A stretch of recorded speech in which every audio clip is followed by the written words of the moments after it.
So the Nuggets are now the second seed in the Western Conference. They're 8 games behind the first seed, OKC Thunder, and a half a game ahead of the third seed, Grizzlies, who just ended up lapping or passing each other. Nuggets won last night, Grizzlies lost. They were already a half game behind, so they lapped them. So what does that mean? Are the Nuggets a threat in the West? And then we'll talk more about Jokic and his MVP odds, because I think him getting the second best seeding in the Western Conference means a lot for a guy who's going for the MVP. First off, around the beginning of the year, I said that the Nuggets were going to be trash. I thought they were going to be bad. They lost KCP. DeRon Holmes goes out for the entire season. I just heard he finally got to practice, which is dope. You don't know, I went to high school with Fire. So they were hovering around the 4-5 spot, maybe 5-6. And now they've been pushing for a top seed in the West. So the second seed right now, they're on a 9-game win streak. They are 9-1 in their last 10. So their last 10, I kind of did this last time with the Houston Rockets. The last 10, next 10. Talked about what that meant for them. Their last 10, where they went 8-2, technically, because before I wrote this, they played Chicago, New York, Philly, Charlotte, New Orleans, Orlando, Phoenix, Portland. So you should go 8-2. You should go on a 9-1 win streak, especially because last night they played the Hornets again. So, of course, you should go on a good win streak because those are all teams. I believe every single team except for Orlando is under 500. Except for New York. Lost in New York. Their next 10, Charlotte, who they already won. They play the Lakers, Indiana, Milwaukee, Detroit, Boston, Sacramento, Phoenix, OKC. So basically what I'm saying is I think that they have a good shot at going on another win streak on that or keeping it alive. Playing the Lakers, you could beat the Lakers maybe. Indiana, yes. Milwaukee, yeah. I'd say Milwaukee. Detroit, yeah. Boston, maybe not. Sacramento, yes. Phoenix, you would have beat them last time, so yes, probably. OKC, no. OKC, no. Maybe you grab one in OKC. I don't know if it's one's flipped or not. One's in Denver and one's in OKC, or both in OKC. If they're both in OKC, you might just be chucked. I'm gonna keep it a buck. We're gonna have to watch those games up fire. But point being is that they've set themselves up they've worked hard. Jokic has played phenomenally to get them to be at the highest you can be in the Western Conference without being the Oklahoma City Thunder. So that says a lot. The Nuggets are very, very good. Russell Westbrook has been having a phenomenal season. As a Clippers fan, I can talk about Russell Westbrook because he played for us for 2 seasons. Great guy off the bench, great energy guy. And before that, everyone was saying he's a cancer in the locker room. He can't do this. He can't do that. He can't shoot. He's old. He doesn't have the athleticism, which that's wrong. You see this dude play. Holy crap, this dude can jump out the gym. It's insane. So he's been playing very well. They lost KCP, but Christian Braun upgraded to starting guard, whatever. He's been playing well the whole season. Jokic has been playing out of his mind, averaging a triple-double. Legit. I can read it to you right here. He's averaging legitimately 29.8. This isn't averaging 30, 13, and 10. He's averaging 29.8 points per game, 12.6 rebounds per game, and 10.2 assists per game. That is flat, like decimals, 100%, no rounding. He's averaging a triple-double now, 100%. Now we don't have to do, because before he was averaging 9.9 assists, 9.8 assists. So, he's averaging a triple-double. He's not. Now he is. And his team is the second best team in the Western Conference. And I think I can say that despite there being, seeding, maybe you think the Mavericks are the second best because they got AD and blah, blah, blah, all this stuff. Or the Lakers, now they have Luka and they're the second best. I think the Nuggets are the second best because the other teams don't really have a ton of oomph. I mean, the rest of the West is looking kind of flat to me recently. That goes along with the Timberwolves losing Cat, dropping down a little bit. Clippers, Kawhi just has not been the same.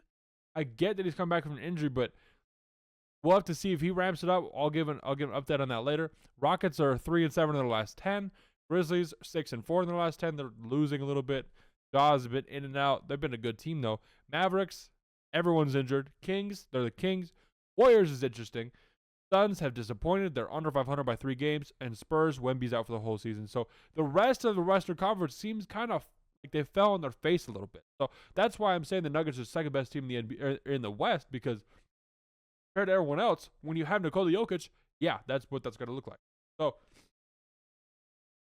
what does that mean for Jokic to win MVP though? Because this is as high as he could drag his team within the current conditions to get to the second seed. That's the highest point that you can get, is the second seed, and he did it, averaging 29.8, 12.6, and 10.2. Crazy. So I wrote this a little bit ago, but if Denver gets the second seed, he's breathing down Shai's fickle MVP case, and I think he deserves to be way more in that conversation. Now, I heard actually some other people say, I was going to say agree with me, but they don't know that I said this, but I'm agreeing with some other people in saying that, because it just comes down to, like, Shai checks off a ton of the boxes for the MVP. Doesn't have one. His team's really, really good. His team's very, very good, like, defensively. One of the best defensive teams of all time. I think that they're, like, at a 102, 103. I think they're probably a 103 or 104 defensive rating. Insane. That's really, really good. Very good defensive lineup. Shai's leading the league in scoring. He's young. He's got aura. He fits the mold, right? But then Jokic is having his team win after losing, I'm going to say, 2 players, basically. 3 if you want to count Jamal Murray, because Jamal Murray sucked. He's been playing well. I forgot to mention that. He's been playing very, very well. You lose DeRon Holmes. You lose KCP in the offseason. You come in, and then Aaron Gordon also has missed 23 games this year out of the 50-something you've played. Out of the 50, what is that number? 56? Out of the 56 games you played, Aaron Gordon's been gone for 23 of them. So, there, Jamal, not to mention Jamal Murray is shooting the worst. He's having the worst shooting season of his career the past 4 or 5 years. Go back and look at his stats.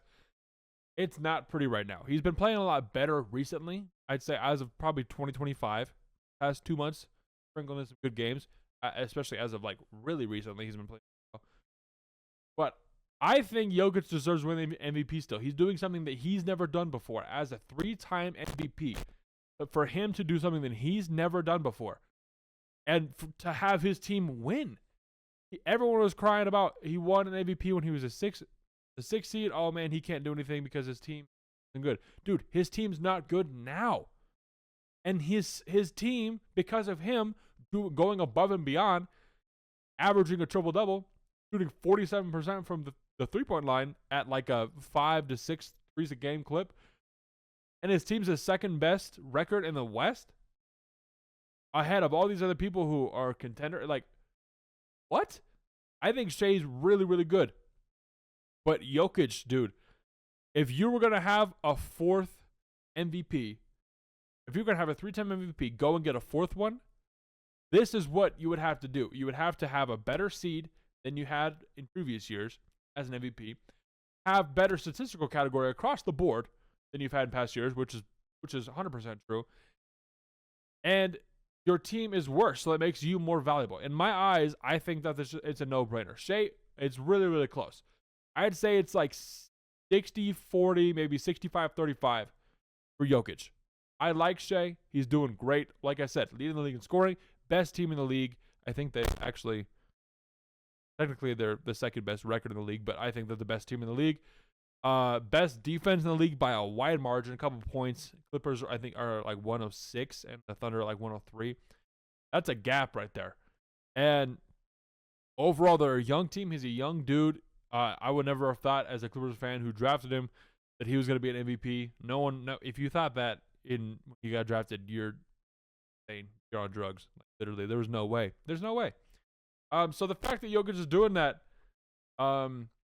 he's crazy. And his teams have been over the years. Let's talk about his bad-ish team. So, the only team of his that was over 54 wins was in 2024 last year with 57. They went 57 and 25. 2023, the year that they won the championship, they won 53 and 20. So, and they're on pace with the .661 win percentage. They're on pace to win 54, 55 games.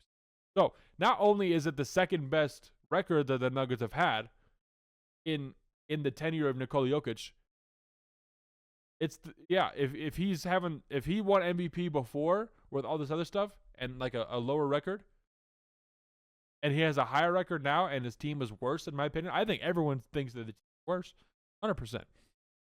How does he not win MVP? I think it's gonna be very interesting. I think he's been unstoppable. They're 20-8 at home. They're 17-11 on the way or on away. 9-1 their last 10. They have a good shot to keep that going for a little bit. I think that Nikola Jokic has a very, very good shot at winning the MVP. That's pretty much all I'll say on that. I mean,